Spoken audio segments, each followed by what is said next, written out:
Blasi and Donna Gerard are really excited this evening to have Nora Kelly and William Lee as our guest speakers. They have a really exciting webinar to offer you this evening that I'm sure you're really going to enjoy. Nora teaches at Washington Lee High School in Arlington, Virginia, and she's been teaching for 11 years. William teaches at Tom Clark High School in San Antonio, Texas, and he's been teaching for 19 years. Both Nora and William have many years' experience teaching with the Cambridge Latin course and all levels of Latin. And before we get started with their presentation, just a couple of housekeeping things. As you can see on your screen, you are muted so that we don't get background noise. But if and when you have a question or a comment, if you would just please use that question and answer box that you see outlined on your screen, and we will answer your questions at the appropriate time. We also record all of our sessions, and you can find these in a few days posted at cambridgelatin.org. And if you also need a professional development certificate for this evening's webinar, if you'll just email us at CLC Training, we'll get that out to you very quickly. So before we start, just a couple of advertisements. As every other summer, we have 3 locations for workshops this summer: Austin, Nashville, and Hartford. What is different this summer is at each of those locations, there are 2 two-day workshops. The first 2 days are called Novice, and it's for people who are either new to teaching, new to Cambridge, feel like they've been using it for a little while, but really feel like they still need some help in getting good at it. Everyone's welcome, but that's who it's intended for. The second 2 days are the experienced teachers' days. Now, we don't mean all experienced teachers, because if you've never used Cambridge, we would still suggest you go to the novice one. This one is to go deeper, go farther, to look outside the box. We're treating this one more like a dialogue back and forth between a group of experienced teachers and ourselves. So there'll be an awful lot of questions, and what do you think, and what's your reflection on this? We're excited about that one because we always had one workshop, we kind of had to, just like any other teacher, pitch it to the middle, and we never felt each group got what it needed. And this way, the 2 groups we feel are getting what they needed. Again, everybody's welcome to come to all 4 days if they want. All right, and if you need to register and all that, you can get the information down here at cambridgelatin.org. Just to remind you, these are the things we can do for you in your school. If you need to talk to someone, as I am right now, I'm working a teacher through how she's going to set up a virtual class for next year. If you need an in-school in-service or a virtual in-service, these webinars, anything we can do, we're more than happy to reach out and do. And here's William. Salve omnes. So my presentation, my part of the presentation for tonight's webinar is tied to oral Latin and Kagan Strategies. And with oral Latin, it doesn't mean that you speak Latin all the time. If you go to the next slide, Jenny. Those are some of the things that we can certainly do in Cambridge with students are acting out stories and they're speaking Latin out loud with their own dialogues, or they have taken the stories and reading out loud and pantomiming the stories. And so this is an activity from the tonsil story stage 3, where the students are divided into 3 different sets of groups, and they do different things with each of the stories. With artifacts, for those of you who are still in the 4th edition, that story was called Pictor, but now it's called Artifacts. And we have Tonsor, and then we have Wenalikias. And so this is a collage of pictures of students who are performing the tonsil story. And again, if you go to the next slide, using oral Latin doesn't mean that they are speaking Latin all the time. we don't necessarily have to expect spontaneous responses from the students, even though it'd be nice to give them an opportunity to practice spontaneous response. But the Cambridge Latin course lends itself very nicely to multiple entry points where you can practice your Latin. And so I'm going to start with the model sentences, with the different things they can do with each of the model sentences. On the next slide, you can see that you can show them the pictures and you can ask things like, quis est in pictura? Ubi est clemens? Ubi est eutychus? Quid, quam, or quos vides, those are things that you can get responses from the students. And I know this is something not revolutionary or anything new for a lot of you guys, but certainly with using model sentences and oral Latin with Kagan Strategy, you can certainly dress up your Latin classroom, and I'll get to that in just a moment. You can certainly ask the students respond about model sentences such as placete tibi, cur, consentisne, cur non consentis. With the stage stories, you can ask for grammatical concepts in Latin, which I very often do just to keep everything in Latin. Quid significat? Quo casu est? Quis generis est?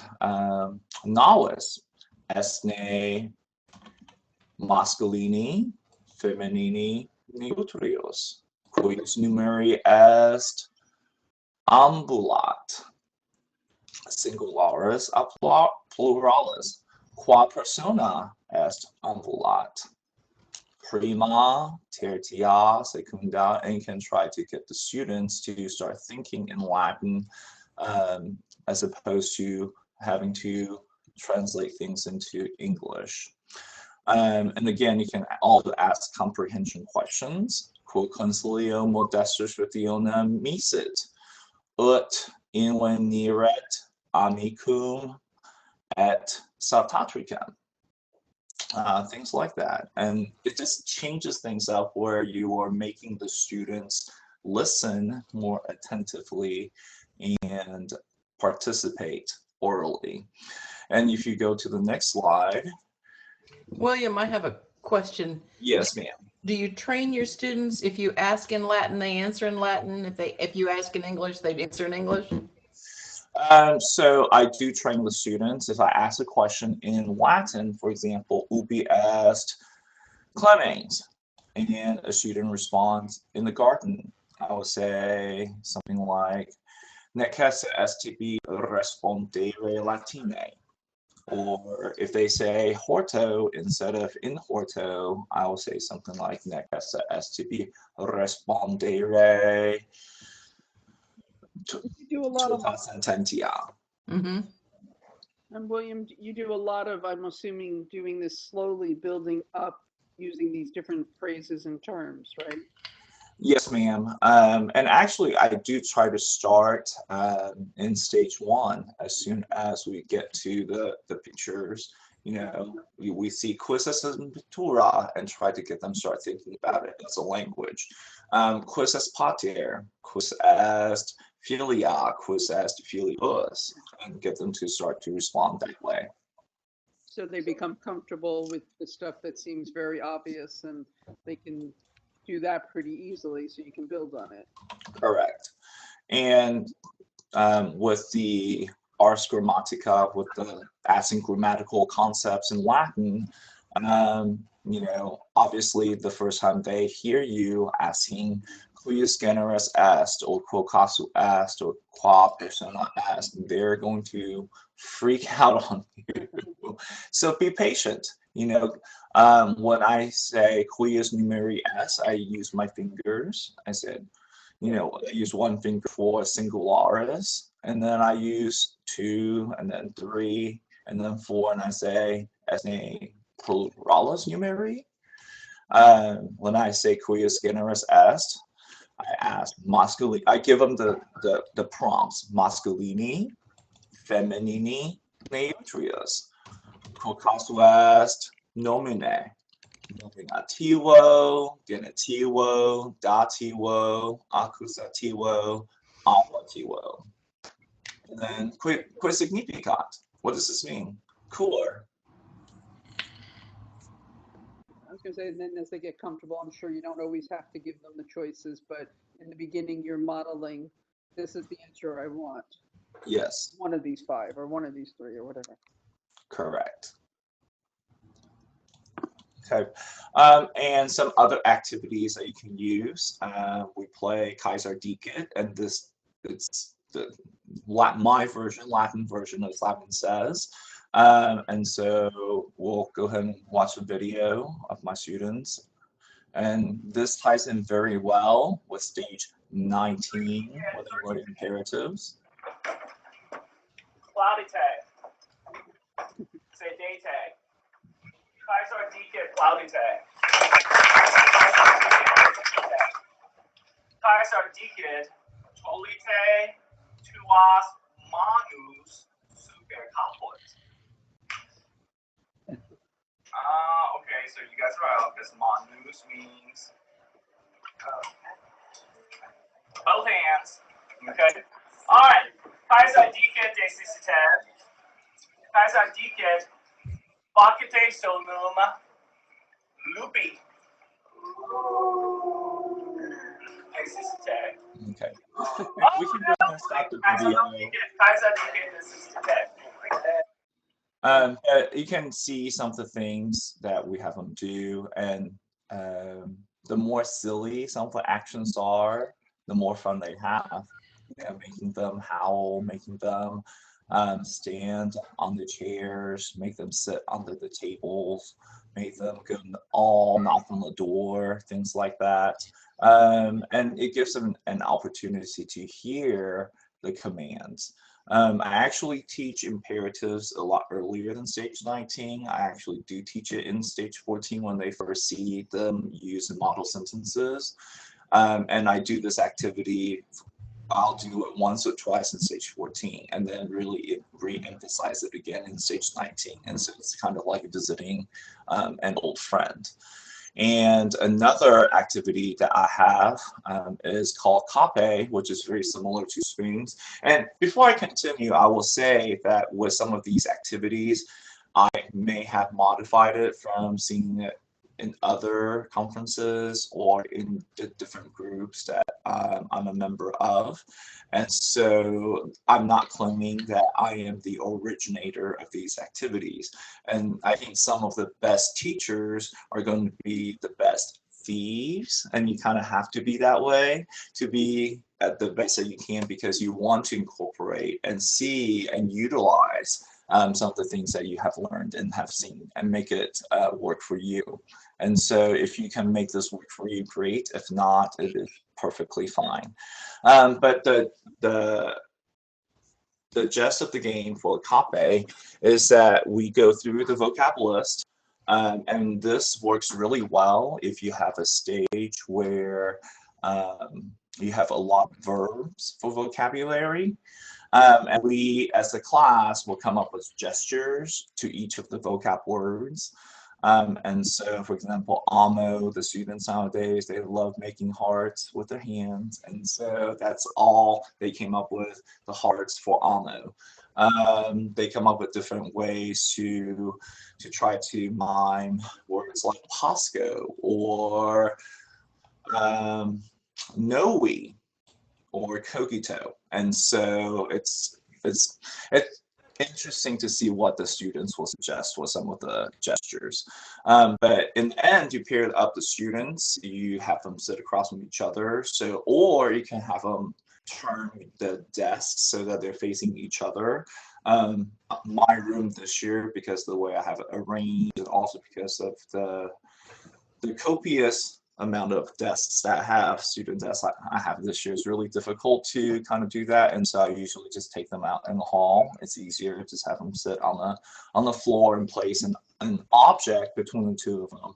And so I will give a Latin word like amo, and then they'll do the gesture. They cannot talk. And I'll call the next word, and then call the next word. And And then I'll just say cape, and whoever grabs the item upon hearing the word cape, they get a point.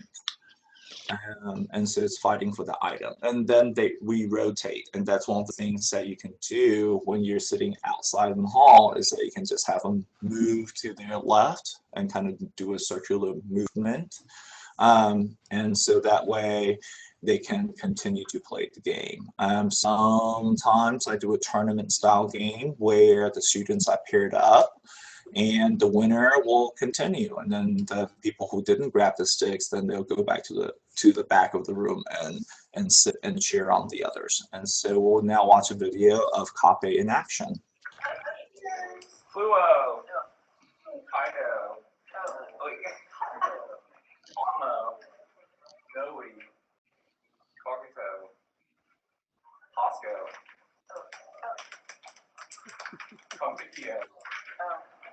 Comparo. Fluo. Wait, fluo? Amo. Cape.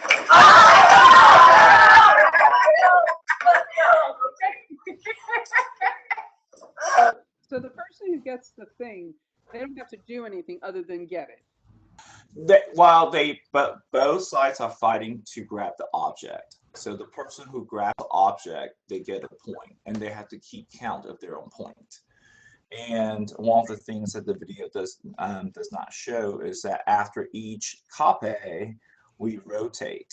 And so you can see the student who is standing, she is about to rotate to the student who is sitting down. There you go. And so they're rotating, and so they're ready for that next round. Before you go on, William, you had a question earlier about putting the question words around the room. Do you do that for reference?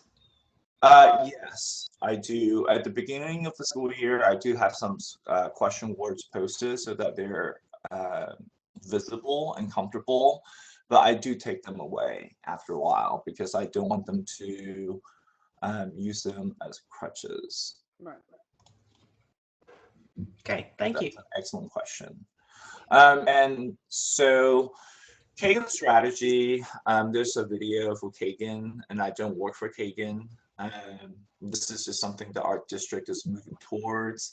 It's collaborative learning, a different term. And so this is a short video for those of you who are interested, and you guys will all have access, if I remember correctly, to this PowerPoint at the end of the presentation. Watch a video on your own. But it's basically flexible grouping. And so they rely on different activities to group the students in different ways. So it gets them out of the traditional rows and columns of seating, and it's all about engagement. The idea is that you want to get everybody involved as opposed to just one or two students answering the questions, because when you conduct your classroom where only one student or two students get to respond the whole time, some of the other students may feel like they're not being recognized, they're not being picked on to answer some of these questions, and so they may not feel as important. Poor girl, right? So with the different Kagan strategies, it's just different flexible grouping that you can do with the students. And so let's see, I think we're good with the video. With the activities I have to share with the Kagan strategies, again, one of the suggestions about grouping is that you can put your desks in groups of 4, and on each of the desks you can designate a number, a letter, or you can use Latin. So for example, I have Caruleus primus versus Albus secundus, and that way you have a different way of grouping the kids. So one day you can say, okay, so Caruleus in each of the groups will do this, and Albus in each of the groups will do this, as opposed to, okay, so today all the secundus in each table will do this, and then the tertius, and then the quartus. And so going back to the model sentences, this is a great way for them to ask each other questions about the model sentences. So you can have, for example, Kyrieleus, today you're going to start off, you're going to face Albus, and you're going to read the model sentence. You're going to give them a question card and with an answer on it. So they'll read the model sentence, ask a question, and Albus will have to respond. And then Albus has to go and face Ruber and read the next model sentence as a question. Could be the same question word. And then Prostinus will have to respond, and then so on and so forth. And so that way, in each groups of 4, everyone is doing something. And so that way, we're not just having the teacher up in the front of the room reading model sentences to them and asking questions and getting one person to respond or 2 people to respond. But that way they're all responsible for the activity, for going through whatever activity that you have planned. Whether it be you have divided the stories into different sections, you want different people, different students in each of the groups to do different things with it. For example, read a Latin sentence, and then the next person has to read a question about it. And then the third person will have to respond to the question.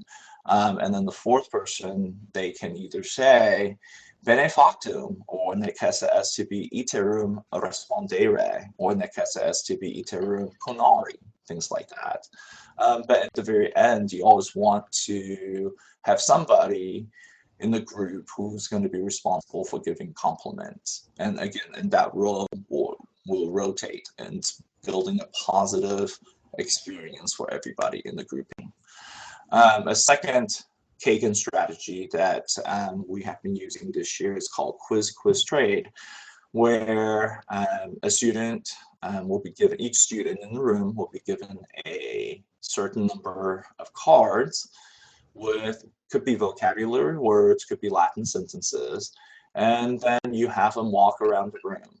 You can take them outside as long as your neighbors are okay with it. And then you just have them walk in a circle or walk in a serpentine manner, however you want them to walk, and then call stop. And then you can have them go, okay, so go meet somebody, pair up with somebody who has the same color of card as you and quiz each other and trade cards at the end. Or go to somebody who has a color that you don't have and quiz that person and then see if you can get the card that you need. And so we'll watch a quick video on the quiz.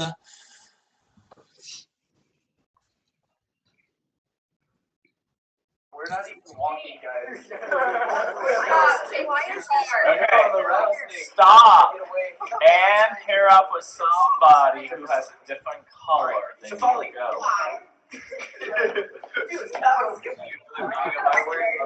Okay.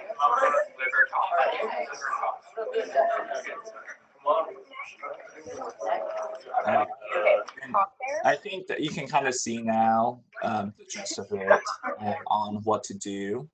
The last thing that I will share is something called, let's see, heads up. Yeah, numbered heads together.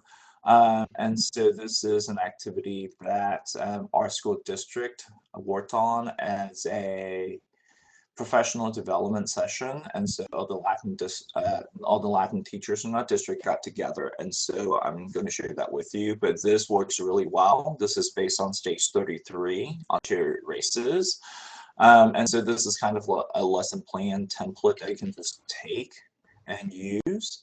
I have also provided you with a Google slide on what you need to do for this activity for the numbered heads together.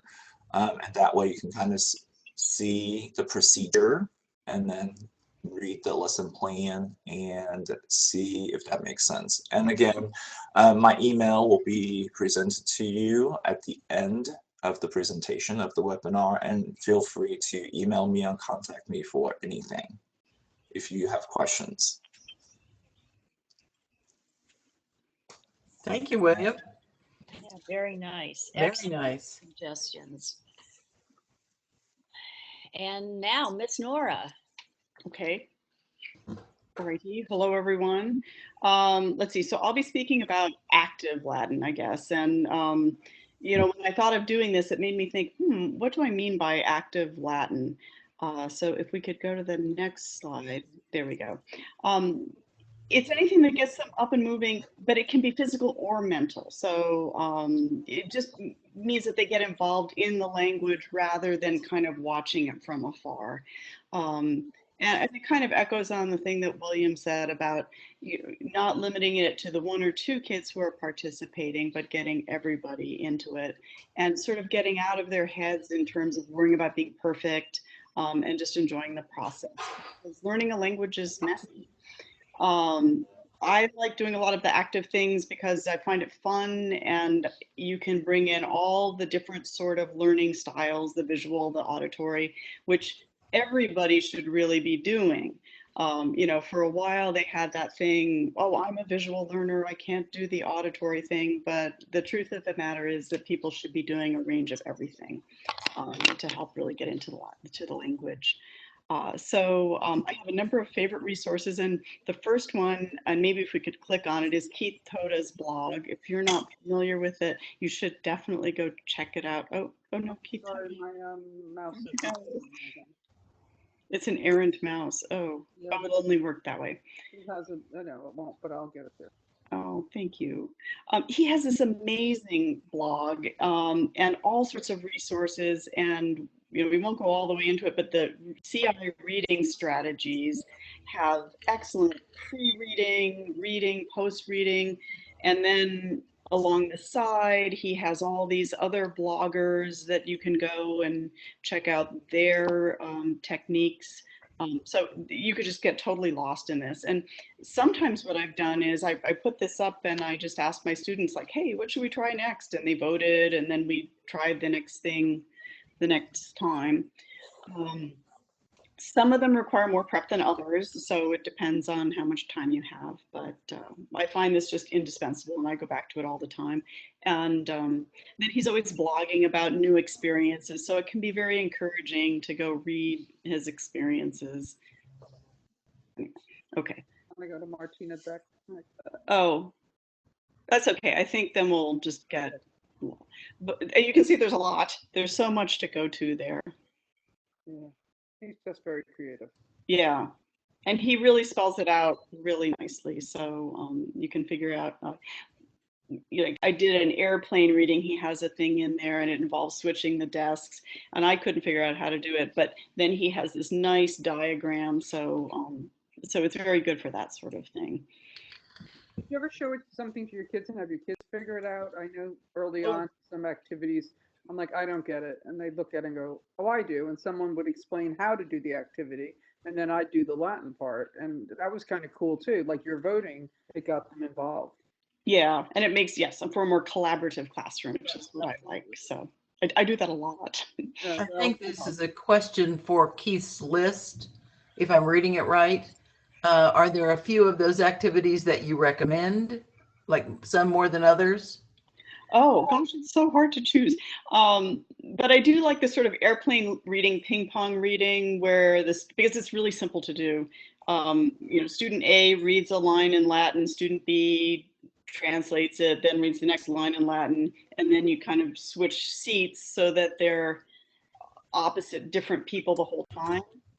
It's hard to explain, but he has it drawn in there. Basically, one side remains stationary and the other side moves. After about 2 minutes, you say move, move. And that way you get kids of different abilities opposite each other at different times. So that Video of that, because Martha does a version of that with vocabulary. Wait. It's kind of like Moete. Actually, it's a lot like Moete, yeah. All right. And then we were discussing I should probably put a picture of my classroom in there, because I think one of the best things I ever did was buy these tennis balls to put on my chairs so that I can move them around. I got them on eBay. They have them all the time, and you can buy them already pre-cut. They get them from indoor tennis courts, so they've lost their bounce, but then they can be, reworked for chairs. And I've set it up so that I can move my classroom into pairs and fours and even sort of a seminar table of 8s really quickly. And I did this at the beginning by sort of training the students, because if you look at I have, what do I have? I have 6 rows of 4. And I sort of trained them, if you were in row 1 or 2, you needed to turn to face the other person. And then 3 and 4 turned to face each other. And initially you would get this, well, but there's no one opposite me. And then they would try to turn the other way, but that just makes for a mess. So I trained them like, no, it always goes this way. 1 and 2 face each other. And then you can look around, see where the gaps are. And then it's very easy to move it into 4s. I'm hearing like a violin sound. No? All right. Anyway, I really recommend them. And you're doing the other teachers in your school a favor, because it gets really annoying to listen to that scraping of chairs in someone else's classroom. Am I still on? Yes. Oh, okay, good.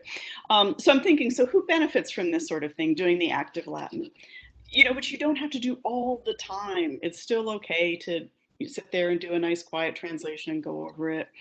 But my classes are almost an hour and a half long, so I have to vary it a lot. And I feel like it benefits pretty much everyone. It benefits those students who have a lot of energy, right? And it's going to be just really stressful for them to sit still that long. It benefits the students who don't want to be put on the spot, because you're sort of interacting and doing things all at the same time. So you don't have that feeling of like, oh, I was called on and I don't know the answer. Even though I do know the answer, but I'm so panicked because I've been called on. And then, I always have those students who think they're bad at Latin just because they're not focused on the grammar, and they're not able to say that it's the first person plural twice removed. So this sort of gives them an arena to participate in and feel good about. And usually they have very good instinct. And at the same time, on the other side of the coin, the ones who really do want to be the ones who are answering the questions all the time, it's better for them to learn to kind of slow down and really internalize the vocabulary and the structures of the language. And I find it fun because, I make a lot of mistakes, and so I can model an open mindset that way. And it's really helped me grow with my understanding of Latin. And I'll probably talk about that a little bit more when I talk about some of the spoken Latin events that I've been to. But once I did those, I found that my ability to read Latin just got much better, and my willingness to go tackle some unforeseen text was, I became much braver. Okay, probably the next slide, because I put in a lot of events. So some of these overlap, but this one is pretty much the listening one. That's just me trying to get the mouse to work. I know. I can't recommend these Magister craft videos enough. The kids just love them. I love them. It's so cool. And that's just a screenshot there, but he does them in Edpuzzle. And so if you don't use Edpuzzle, I put in a link if you wanted to sign up. It enables you to upload videos. So that's just a thing where you could go sign up. You could click on it and yeah. If we go back. What was I going to say? You can upload them very easily to this Edpuzzle thing, which enables you to then go write in little questions. So you could play it for a while and then stop it and ask a question in Latin. The videos are in Latin, usually with Latin subtitles. And he did this wonderful series on the Odyssea, in which he decides to, is it going to YouTube now? Yeah. They're right there on the top. Some of them are longer than others. But basically, he, as a teacher in ancient Rome, decides that his class isn't running. He's not a good teacher because his class is misbehaving. So he goes to the Delphic Oracle and, is going to find out how to be a better teacher. And he goes to so in order to set out on this thing, he has to go to the Forum Boarium, and you go through this whole thing where he's deciding what animal to sacrifice, And then he includes all of the verbs for the sounds that they make, and it's a lot of fun. The kids really enjoy it. You know, learning the equi, hini, und. I didn't even know that. One of the things when I clicked on it that I noticed was that he reads it so clearly and slowly enough for beginners to really get into it. Yeah. And there's great vocabulary and tenses, and you know, even for my upper level students, they enjoy it and they learn new vocabulary while they're listening to it, and you're doing the culture at the same time. And these right here just are so relevant to our textbook. Yes, exactly. Which is, I mean, not that you can't use the other ones, but and some of these would be great at different times of the year. So that's really cool too, to bring them in. It looks like Yeah. I didn't really understand. I didn't know anything about the October horse until I watched that one. Okay. So there's a screenshot of that, and then Scorpio Martianus, he and Mastercraft are actually friends. So sometimes he has voices on his YouTube channel as well. But he has a wide variety of things, including some really great songs in Latin, which the students really enjoy.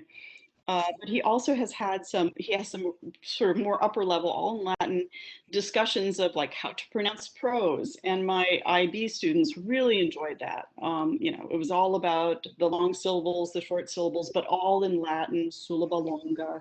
And they were just listening to it, following it, and they felt really good about it because they were learning in Latin. and I think they love the things where they can see outside of a textbook, no matter what textbook, or not even just a textbook, outside of a book. You know, that they have this connection with, there's other people out there in the world doing this, and I understand it, you know. Yeah, and it makes Latin more, you know, I'm always saying it's really not dead. It's not, Exactly. know. So they see that. And then the dictation relay is a nice high energy thing, which I think I may have gotten at a Cambridge web workshop at one point. But I recently, last fall, saw Katie Taylor and David Yates of Spotsylvania had a little twist on it that I really liked. They put the passages outside in the hallway. So basically with the dictation relay, you've got some passages, you put them up on the wall, you've got a row of students who are scribi, they're sitting there writing, and you've got a cursor. That person runs up, reads as much of the passage in Latin as they can. They're not translating it, they're just keeping the Latin in their head. And then they run back and try to dictate it to their scriba. And one of the things I learned is initially I had like passages that were too long. So about 5 sentences is about the right length. And then you switch and the cursor is the scriba and the scriba runs out. But having them go in and out of the room slowed it down a bit so that they weren't, because before I just had them in a row facing the whiteboard, and this was much better. So you can see the kid in the lower left is even blurred as he's rushing. He's a very high energy kid, and this was good for him. So if I come back in and I have only like one sentence in my head, can I go out 4 more times? Oh yeah, you keep going out. So the idea is, how much can you keep in your head? If you can keep a lot in your head, you're going to be able to go faster, but maybe you'll be less accurate. And then if you keep less in your head, but maybe you'll be more accurate. And then the thing is, even though you're not translating the Latin, you have to sort of have an understanding of what it is to be able to remember what the verb probably should be when you get back in there. That makes sense.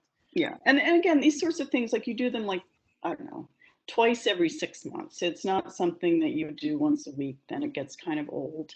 Well, and I think it also makes the kids look at the words. So often in both Latin and English, they look at sort of quickly, and you know, that's why they'll say, you know, communication instead of some other word that looks sort of like it. And this way, to get those words in their head, they have to actually stop and say, what does that say? You know, physically, not in English, but you know, make sure they get all the syllables. Yeah. And then I have them, and then they can check it at the end, and it's nice because initially they feel like I can't do this, and then they do it. Yeah. Right. That building of confidence and teaching them that they know more than they think they know. Yeah. And there's a lot of groaning. Oh, I don't want to get up. But then once they do it, their energy gets going. All right. So maybe the next one. Well, I think they also default to that because that's what happens in a lot of classes. And when you Yeah. push them in a different direction, it's like, well, okay. And they're usually happy after that. And then with the writing, and this one I learned from an ACL presentation by Kevin Balestrini. And I really liked it, these timed writes. And what I've done is I've adjusted it so that I give them the checklist vocabulary, the current checklist that we're doing, and maybe even a prompt that's optional. And they're writing a story, and they can use the checklist, but they can also use any other words they want. But it just gives them something, because if you're just staring at that blank page. But basically what they do is, and it's a nice quiet activity for the teacher, and all it requires is a piece of paper and a pencil. So I have them sitting in the normal rows, and I time them for a minute, and they just need to write stream of consciousness. And then after that minute's up, they stop, and they make a space on their paper, and then I time them for 3 minutes. And they have to copy what they wrote in the first part, and they can make any changes, add adjectives, correct things if they want to. But the focus isn't really on getting it grammatically correct. They shouldn't agonize over that. And then they continue it on. So they copy what they wrote, and then they add more. That goes for 3 minutes, and then stop, make another space. And then the last one is for 5 minutes. They copy what they wrote in the second part, making any changes, and then they add on to the story. And then after the 5 minutes is up, I have them write a little translation of what they wrote at the bottom, because I did learn the hard way one time when I was like, what does this say? And then the next day you can read it back anonymously to the class, or I like to have, if I can do it, some classes do it so that I'm reading one classes to another, so that it's even less anxious making for people who are worried. Because even if your name isn't said, sometimes it's your piece and you get nervous. But they really enjoy it, and they come up with these fun stories, and they always involve Grumio, it seems. But and I've had a lot of students who typically aren't involved and don't want to try things. They really like doing this, and so a variation on it is this Jenga write, which I just learned. One of my students went on a college visit, and she came back and she said, "Oh, Miss Kelly, I was visiting a language class, and they were doing this thing with Jenga where they pulled out the cube, and then they would have to, I guess, quiz each other on the vocab word or something like that." And I thought, oh, well, we could do that and write a story. So I bought some Jenga sets on Amazon, and I was going to tape little pieces to every single little strips so that I could write the words on. And one of my students said, "Well, Miss Kelly, why don't you just make a Word document?" And I realized, like, oh, that would be so much easier. So basically what I do is I make a numbered list of the current checklist and maybe a few past checklists, and they get together in a group. This group is too large, I learned. I had to buy more sets. So ideally, like, no more than 4 kids. And they build a story by pulling out the number, and then the word that corresponds with that, they have to work into a sentence. It's kind of, it goes kind of slowly, right? They don't write as much as you would want them to, but I find that it works really good on those days, like a day before spring break or something, where they're not really too focused. And in our school district, often people will come around to make sure you're not showing movies on a day like that. So I feel like this is a better alternative, even though any movie I show would be a good documentary. Of course it would. But there's this whole big taboo, no movies. So I feel like this way, the kids are actually doing something active. And this group of kids here, like, they're not all necessarily friends, so it kind of gets them interacting with someone that they normally wouldn't, and sort of builds the camaraderie that way. That's a lot of fun.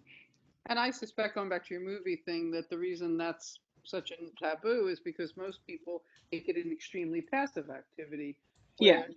You can, if you involve the kids in a discussion or get them talking about parts of the movie along the way, or do something with parts of it, then it's not a passive activity. Yeah. Well, and a lot of the movies that I think people show, like Finding Nemo in a class that they don't really relate to the subject matter. It has something to do with science, so I'm going to show it. Yeah. Here's a question for you, Nora. Mhm. Are the kids at this group, are they writing a single story as a group, or is Yeah. each student writing their own? No, they write a single story. So then they confer on the sentence, you know, like our word is pokum. I think that was their word. But it really is better with not 6 kids. Mm-hmm. You know, it's better with maybe 3 or 4 at the most. But they gave it a try. This was my first time trying it, so It looked like they're having fun. they were. Yeah. How many Jenga sets do you have now? Well, how did I buy? I ended up with 6. They were $12 on Amazon. That wasn't too bad. Yes, the things teachers buy. I know. But I mean, I think it's the sort of thing like you might be able to get the PTA to do it, that kind of thing. We'll see if this works. If people aren't familiar with Stroller, they should go check it out because I just love it. And there's so many things on there. I actually got the chance to meet Anna Andresian after I had done Magistrula for a while, so I was so thrilled. And the students were thrilled too. They were like, oh, you met. But the lacunae are basically mad libs. And so I guess, well, if we start with the video, I can kind of explain that way. So just pause there. Oops. I'm sorry. It's really hard. Where do you want me to go? Okay, so it's under the Latin tab, and I've already made up a few, but she has some in there. So I made one for stage 27, and I took a little paragraph from ad horeum because it had a lot of those purpose clauses and result clauses and indirect questions. And what I did was I just targeted the nouns so that the verb clauses would be left, and then the kids would be repeating those. So if we go ahead, I think, go ahead, we'll see how this goes. So you have to, the students would have to type in, you know, a noun. You type these delineations. You choose a noun, something you can touch. You know, you click on the words in the passage and it gives you this thing to fill in. And then you can give a link to the students and all they have to do is fill in the words the way you've defined them. And you can do things like, you know, it's the same noun as number 3, which can make the story go a little bit more smoothly.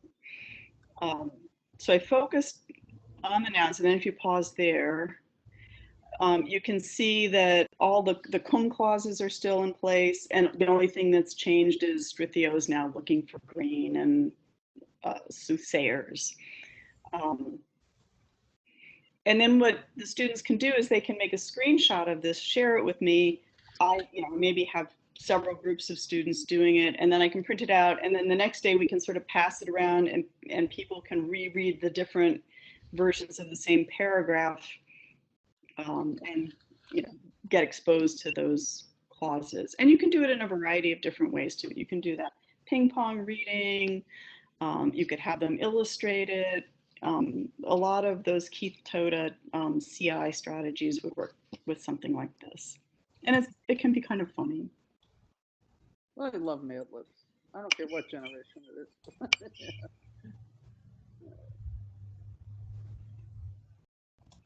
And then, oh, okay, so then I actually got to meet Anna Andresian at a biduum, a salvi biduum, and she did this game called Strumpo Strumpare, and I have directions for all of these things in that big document that I have at the end. So, so I wrote them all out.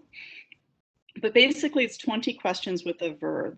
So the picture on the right is an example of it. So what I do is I just take all the verbs from the checklist and previous checklists, and you know, maybe about 20. And usually I put them into Quizlet because it's really easy to export stuff from Quizlet and put it into documents. So I give them these verbs. Maybe we go over them first with a Quizlet Live.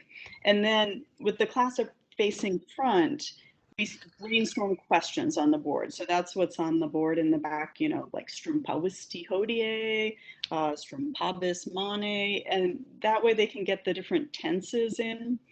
You can even do participles, vidi te umquam strumpantem, necesse est habere pecuniam. You can ask all kinds of questions. So I do that to begin with. Then I get them into groups of 4, and I have them come up with about 10 questions in their group of 4. And they have to generate them in Latin. Often they want to write the English question and then try to translate it, but then they'll make something that's sort of too complicated for them to do. And it also focuses too much on the English. And then you get one student to come up in front and he's thinking of a verb and they all have to ask questions about it. And I kind of call on the different tables randomly, but they already have questions written out. So the kids who are nervous have something to use. And then the other ones sometimes will just generate questions on the spot as they think of it. And then if it slows down, I'll ask a question or two. But they really enjoy it. Before you go on, you have a question about the Mad Libs. Oh, okay. Can you keep the Mad Libs you create? Yes, you can. Yes, and you can reuse it. So it stores it in that one that I had made before, and so eventually you could build up a whole library, and maybe you'd have one per stage or something. Mm-hmm. Especially if you can find a paragraph that has a lot of the grammar for that stage in it. Thank you. Yeah. And then the Wasquerborm is sort of the opposite. So I learned that at the Conwenticulum. Oh, it's gone forward. But it's good to know. That's my last slide, so I can go faster. Basically, it's just taboo. So, but in this case, you take a bunch of nouns and you put them in, I used to use a lunch bag, and those are two teams there. So you've got one team of 4, and the girl on the left has the word, and she's trying to explain it in Latin. And the other team is listening because they can use the same clues. And then you time it for a minute or two. Any ones that they get, they put down to the right, and then they get those points. And then you switch, and the other team tries it, and they time it. And there are 3 rounds. So the first round, they can use as many words as they want. The second round, they can only use 3. And then the third round, they can only use 1. But they've been using those clues, like, so if it were Audibor, you could say always habitant, est in Silva. And then by the time you get down to the round with the 1 word, if you say Silva, they're going to know it's Audibor. Because they have the list of the possible words it could be, maybe without the English. Depending on how hard you want to make it, you can get them in English or not. And I have pretty involved directions for that in the document too. That one's a little bit harder, but they usually rise to the challenge. And then sure most of these things, as you, just like with William, as you lay the groundwork, it becomes easier and easier. You know, yeah. It's just probably the first time or first couple of times through, you know, may take a little more time. Yeah, it does. And they're awkward at first, but then they get into it, and it's nice because they forget about making mistakes. They're just trying to communicate, and they are. Sorry. This whole thing reminds me of that Harry Wong statement that said when he saw teachers leaving school at the end of the day, they were exhausted. And when he saw students leaving school at the end of the day, they were, you know, full of energy. And he said the question that he started to ask teachers is, who's doing all the work? Yeah. And not that this is work, but who's doing all the activity? And you know, these things are keeping the kids very involved. Yeah, and it is, and it can be very relaxing for the teacher. I mean, there's a little prep work in it and cutting up the pieces, but yeah, other than that, then you're just circulating around and helping people out, encouraging them. Well, isn't that why we all want to be teachers? That joy of watching people do something and getting something out of it. It's like the best part of it you're doing here, you know? And they're having fun. They're not faking. I mean, that was a candid shot. I think that's exactly the payoff, is that the right things are happening. And then the last, I think this is my last one, right? I'll try to do it super quickly. The Moete Say, thank you, Martha, is basically they're sitting down in long rows, has to be an odd number. One person, you can see the guy in pink there, it stands, and that's the timer. And basically they read a sentence back and forth. You have, each student has a sentence in Latin, and then on their side, the English translation. and they read the other student's sentence. First they read the Latin, then they say what it is, and then they switch and he reads, and they kind of go back and forth. You time them for a minute, and then you say moete say, and they rotate so that now the guy in blue, he's going to move up and be the timer. The timer gets to stand there for, you know, a minute, so that's kind of a break. Yeah, let's see if this works.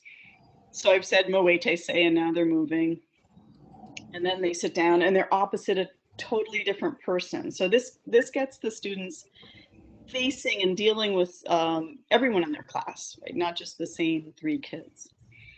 And I did have someone always, after I do this, they come up to me, they're like, I really like that activity, Miss Kelly. So I have a technical question. So for something like this, do you have the front row and the row behind it turned towards each other? Yes, exactly. And they've learned how to do that too. I'm sure.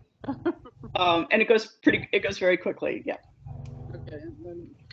And then for this, I made a tiered reading. Running now. It's hard to hear, right? So what is she? She's reading it and they're acting it out? Yeah, so it's stage 41 Adventus, and I made a tiered reading, which is like a simplified reading, because it starts to get complicated in stage 41. And so they're talking about, Pliny's talking about how he's gotten to Bithynia and he needs to check out the books. And so they have one motion there where it's hard to see in this video, but like they're looking at a magnifying glass. And then yeah, I think this is the one where they're vexatas, they're trouble. But they have to come up with movements for it. And you can do it with the whole story. Like they could do part of one, another team could do part of another. And I did put the tiered reading that I made for this in that document. You know, basically the tiered reading is you take the target, you simplify it, and you simplify it again, and then they run through it. And then I just put in some links of various workshops that people might try.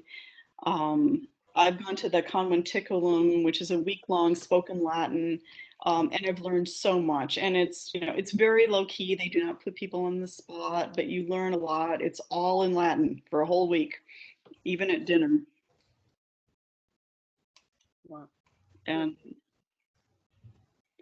then the GIM kit, because I hope we have like 3 minutes. Okay, I love GIM kit.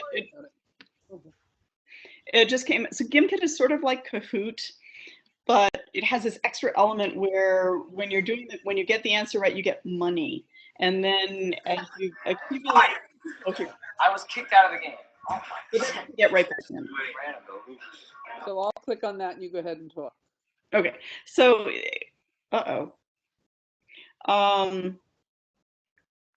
they get money as they're playing, and they can buy I forget what you call them, add-ins or something. You can buy a thing that will like double the questions you get right, but you can also buy a thing that will freeze another team so that they can't score for 60 seconds. And then the whole thing is on the smart board, and it shows, you know, their progression. And it's kind of fun when they get into teams. You can play individually or in teams. So here's the thing, like you got it right, you can shop. I made this set based on stage 8 model sentences. You can do it as multiple choice, but I like to do it where they have to write it. But you can't have them writing along. Only the capitalized words are written, or, you know, here's one. So you can buy things like, you can gain extra money when you get a question, or you can get an extra amount on a streak or a multiplier, and you buy them for a certain amount. So you lose money to buy it, but then it makes you more money. And when you have students in teams, it's kind of funny because there's always someone who wants to spend the money and someone who wants to save the money. And these are very easy to make because you can just pour them out of Quizlet. And the kids find them very engaging. Okay.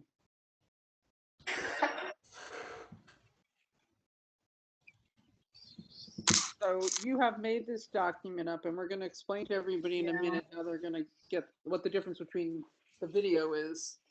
But just so you know that Nora has done this lovely document that covers just about everything she described in great detail, which is fabulous. So what happens is normally we send out a copy of the link to the webinar, and the webinar is being recorded on my computer screen. So none of the links in the PowerPoints will work. So what we're going to suggest is if you find these things useful, either Nora's or William's, that you take when you take a moment and when you're watching the webinar, or I'll keep this up here for a minute, write down their emails and write them for the actual PowerPoints, and they'll share a link with you.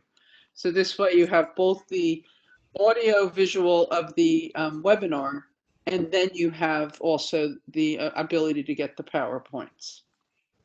As well as those wonderful instructions in that Word document at the very end. Right, and that'll be part of the PowerPoint. Yeah, excellent, both of you, Nora and William. Thank you so much for sharing all of those terrific ideas. Well, thank you so much for having us. It was Thank you wonderful. so much for having us. Yeah, and thank you to all of our participants.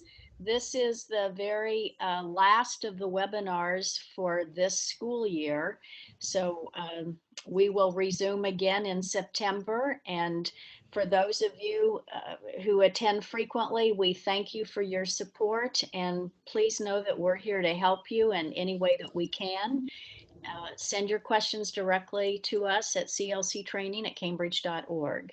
And we would love it if you'd also suggest to us what you'd like to hear about next. What I was going to say. Yes. If we don't know it, as you can see, we probably know somebody who does. So. Thank you so much and good night. Good.